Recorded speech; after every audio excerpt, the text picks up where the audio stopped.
1872 sang ginobra ang iningalingganay sa simbahan sang St. Augustine Catholic Parish sa Dumangas, Iloilo. Makaduwa ini ka beses higit kayo bangod ng guba. Magluwas nga ginagamit ini sa pagpabalo sa mga tao nga may misa. Ginagamit man ini kung may aktibidades kag kung may kalamidad.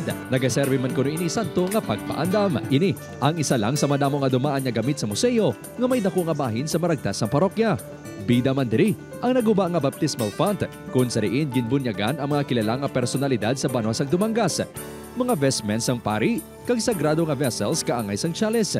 Tuig 2021 sa ginsugudan tukod ang museo kadungan sang 500 years of Christianity sang simbahang Katolika. Sang nagligad lang nga semana, liwat igin plastar ang museo.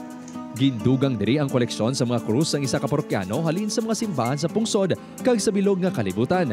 Gindugang man ang painting sang tuigan nga koronasyon sa imahen ni Nuestra Señora de la Candelaria.